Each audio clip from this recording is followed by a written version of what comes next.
Hey everyone, welcome to the Industry Show. I'm your host, Nitin Bajaj, and joining me today is Rajiv Nathan. Rajiv, welcome on the show. Thank you for having me. Pleasure to have you here. Let's get started with who is Rajiv? All right. So, funny enough, I have put a lot of thought into actually this question and figuring out who I am over the years. And several years back, what I realized is that everything that I care about most in life comes down to this deep rooted belief in the power of expression. So, my fundamental core belief in life is that everyone deserves to express themselves. Mm-hmm.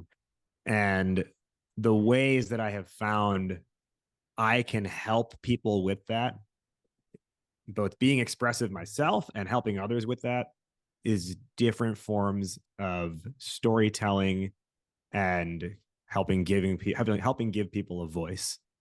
So that has really been, whether it's been conscious or subconscious over the years, that's been the driving force between like all the stuff that I do professionally and personally. So I am a hip hop artist, right, which is storytelling and expression. I'm a yoga instructor, and the approach that I take to constructing a class is constructing it almost like a story unfolding. Mm-hmm. And it's very much a practice of expression as well.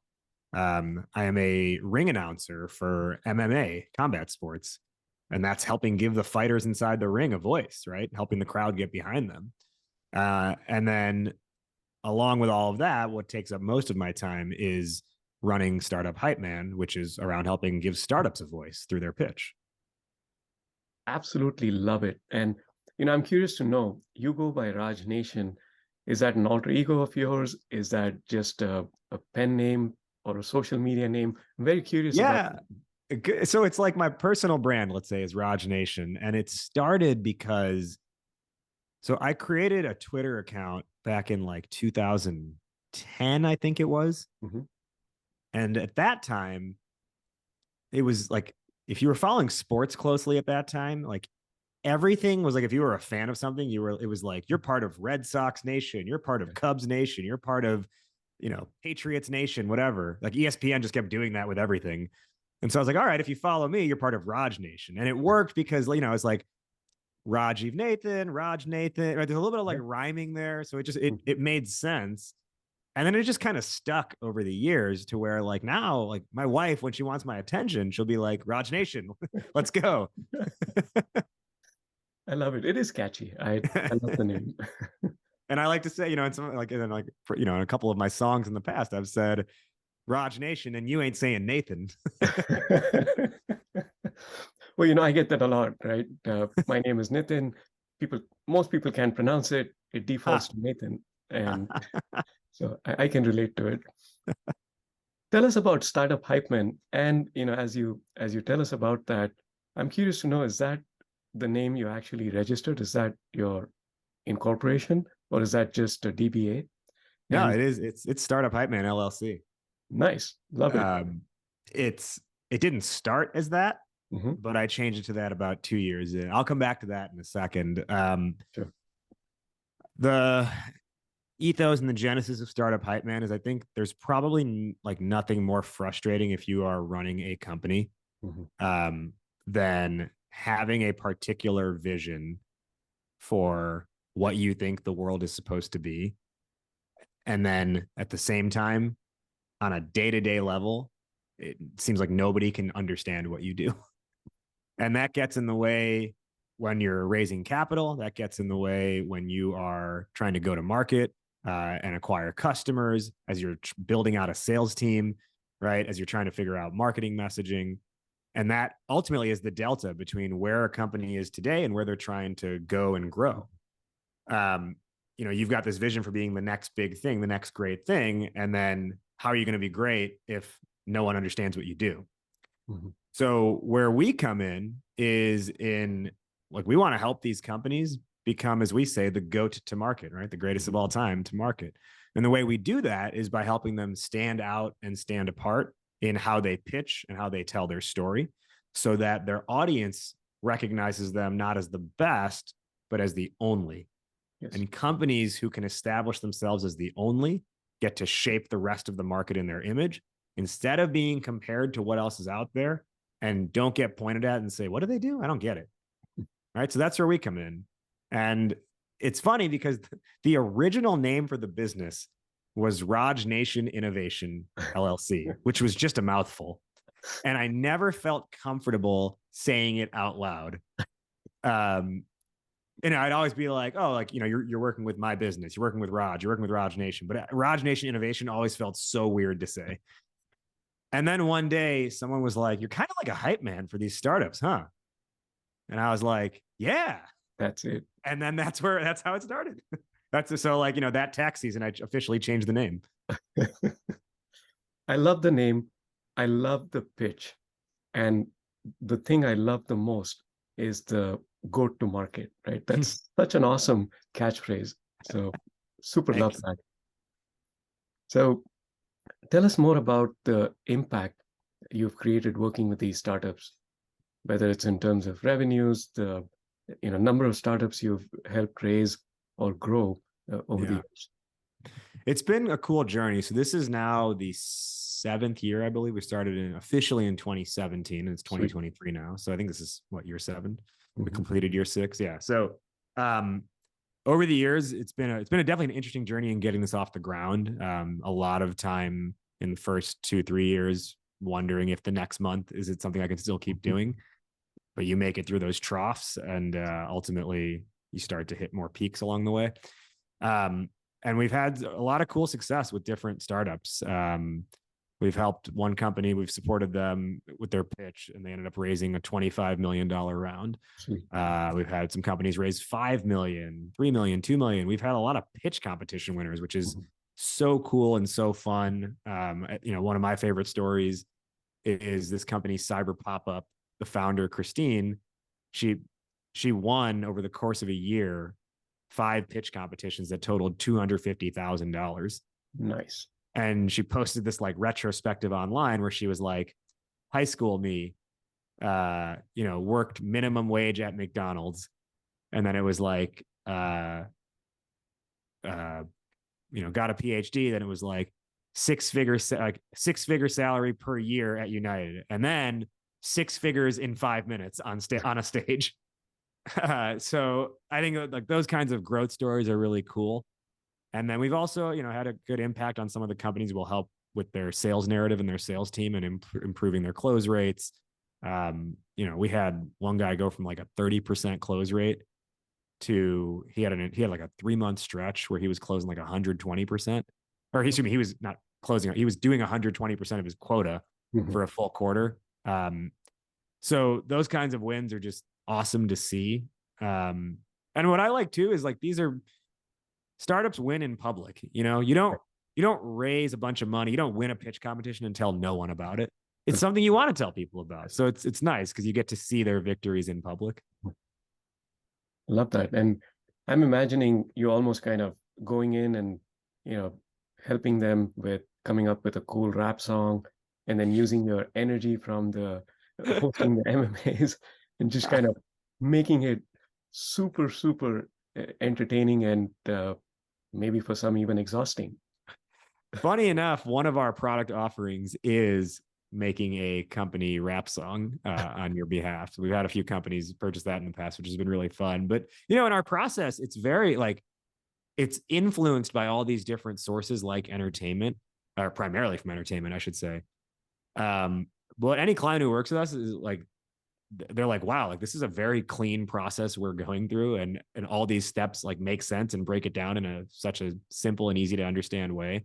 So it's like, the energy that's happening up front and at an everyday basis, once you're like actually sitting down and working with us, it's like, all right, let's get down to business and see how we actually do this. And I think, aside from like the capital raise or the revenue wins that these companies have, I just think what's so cool is them being like, the moment you see their face when they're like, when you give them, hey, here's what we think your pitch should be. And they're like, oh, holy crap, that's cool. Oh, I can't wait to start telling people that. Right. That's just, they get remotivated on their own company. That's so cool. And I would imagine, that's sometimes it might be the process you go through with them helps them clarify what that story, what that pitch, and what their customer or prospect should be wanting to listen to. Right? That clarity is so extremely important. And we as entrepreneurs and startup founders kind of get wound up in our own uh, challenges, issues, or kind of get too deep into the weeds. So bringing that out and portraying it for the listener is so extremely important. Of course. I mean, the listener is everything, right? If you can't make sense to your audience, what do you have? So yeah, that ability to start connecting with your target audience, it's a total game changer for so many. Mm-hmm. So as you're helping other startups and other companies realize their own best potential, what's the one big challenge you're facing as a business? Right now, the challenge that's in front of me is scaling with a freelance team. That's why I my big focus right now.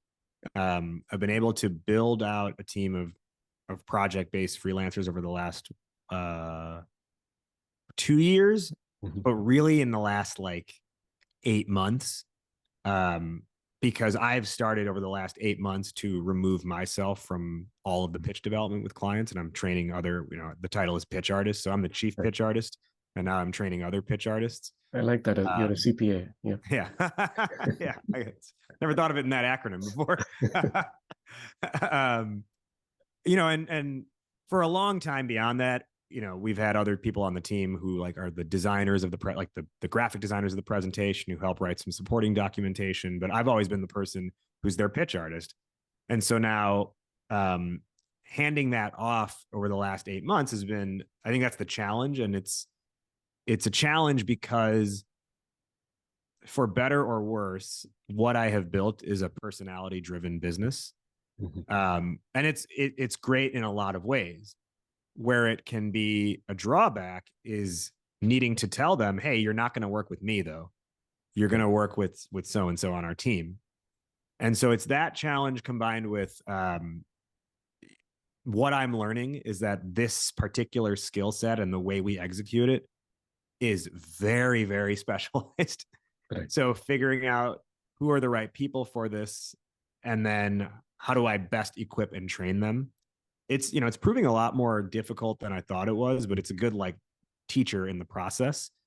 And I also think what's interesting when you're scaling in a freelance model is it's different if it's a salaried employee, right?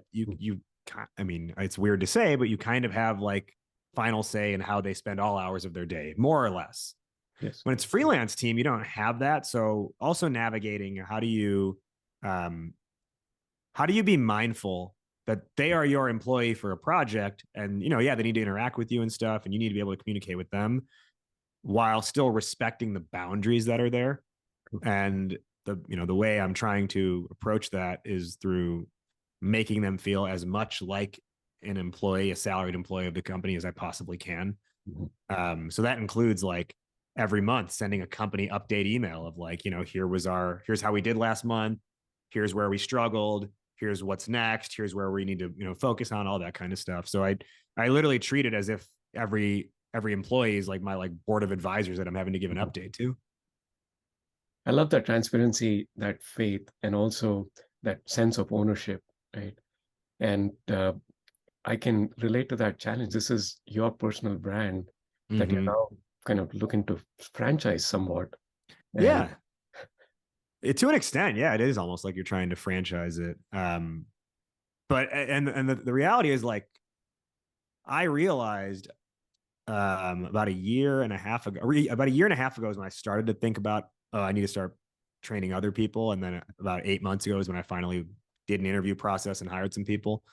And the reason I was like, I need to hire some people is because I saw, I looked at my calendar and I did the math on the revenue number that the business tops out at, and it's good, but I was like, nah, it's so limiting though. Sure.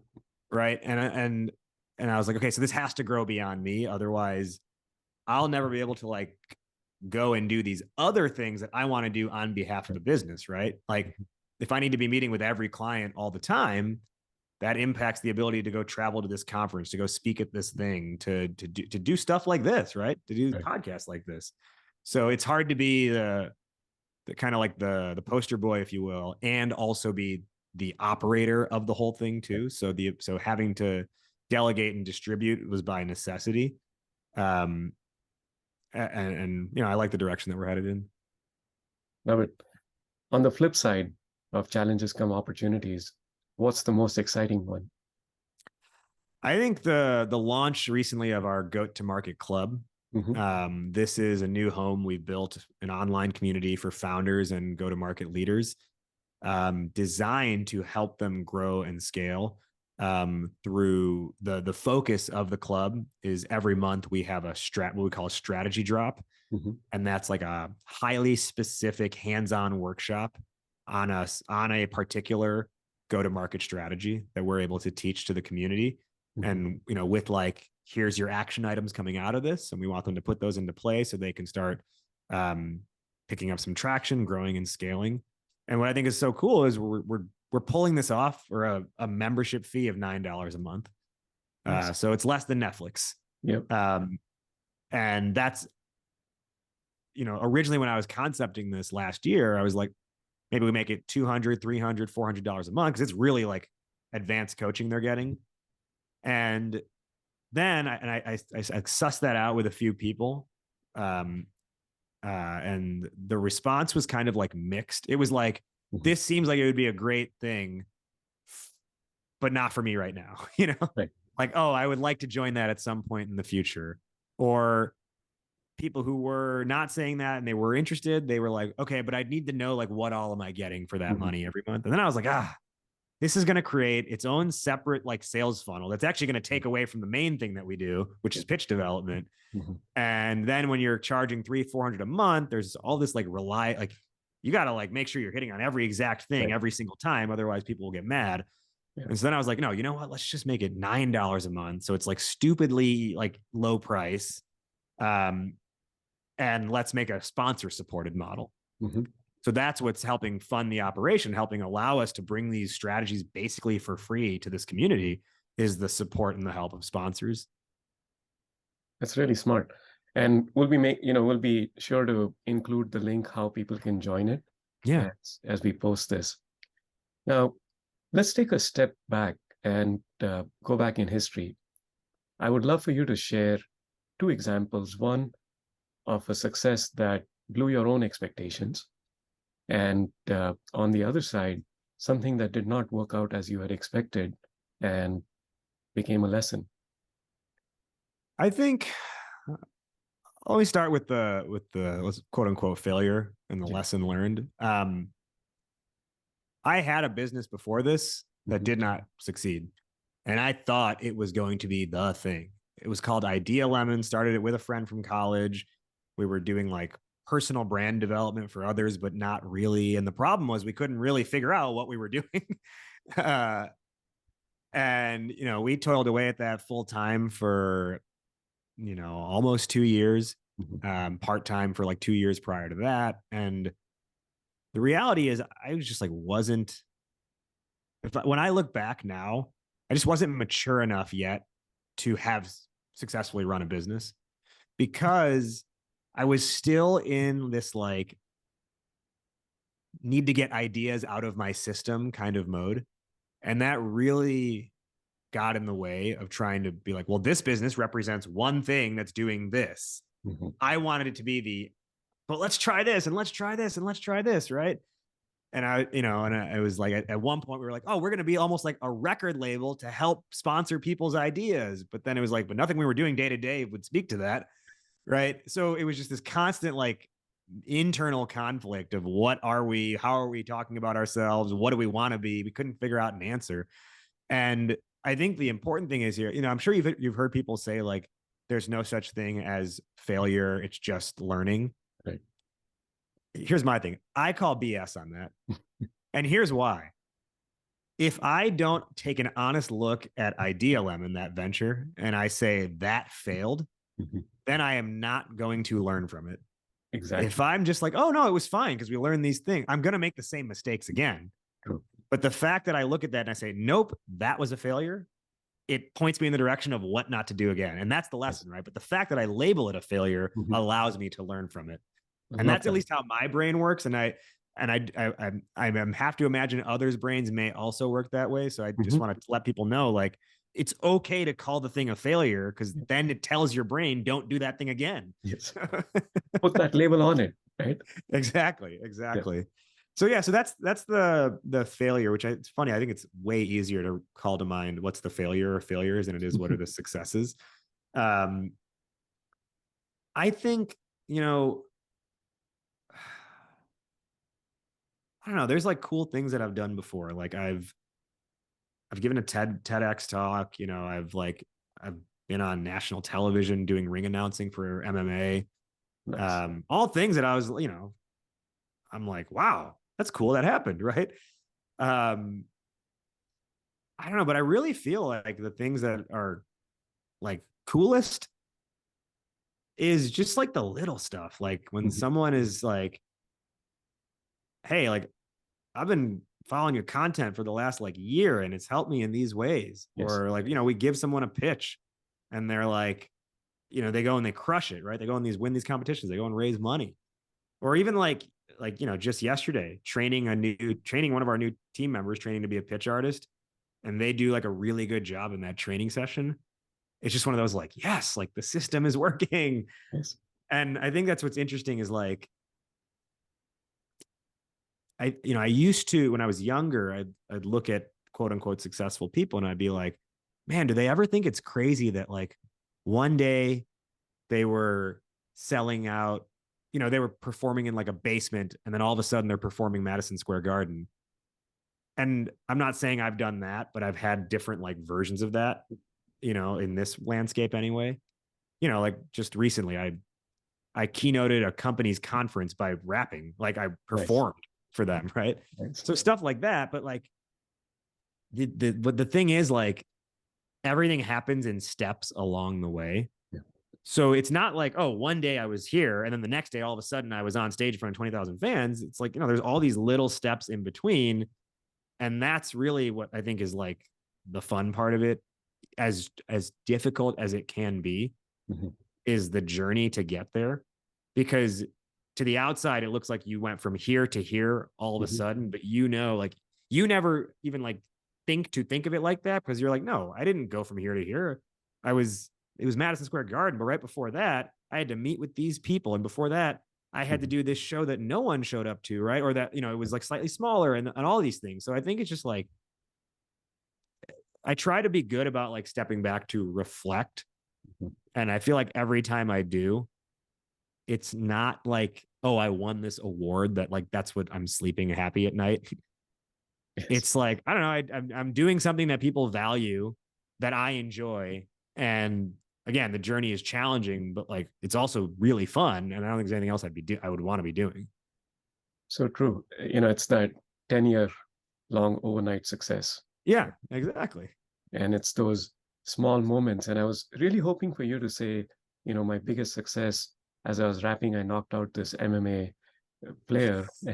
But it's the little things. No, that's where I'm getting my ass whooped if I try and take a swing at them. Well, Rajiv, this helps us transition into my favorite part of the show, which we call the one-line life lessons. I'd love for you to share some of your life lessons with us. All right. So you can rap them to us, okay? That's totally cool. I wonder if I could rap this out. It doesn't rhyme, unfortunately. So one that I always enjoy is the kind of like the person who's considered like the founding father architect of modern Chicago after the Great Chicago Fire in the late 1800s is Daniel Burnham. And he said, make no little plans. The full quote is, make no little plans. They have no something to stir a man's blood.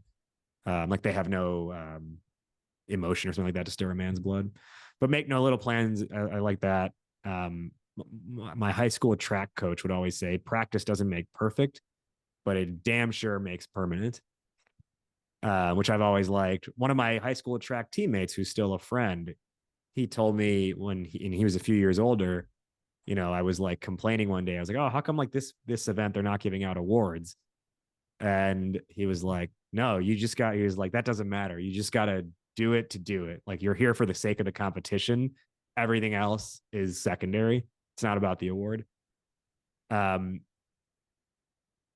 one of the guiding questions that I ask myself, which I'll phrase instead as a statement, is take the meaningful path, not the easy path.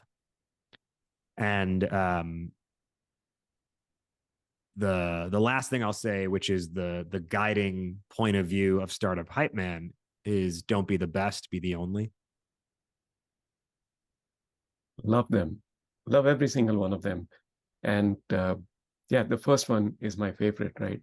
Which I have translated into go big or go home. Yeah, yeah, So yeah. I love that. It really rhymes with,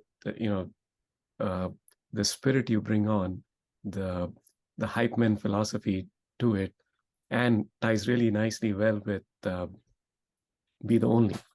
So, Rajiv, thank you so much for making time to share your story and your journey with us. We really appreciate it. And congratulations for all the successes so far. And best wishes for your continued success. Thank you for having me. I enjoyed this. So did I. Thanks a lot.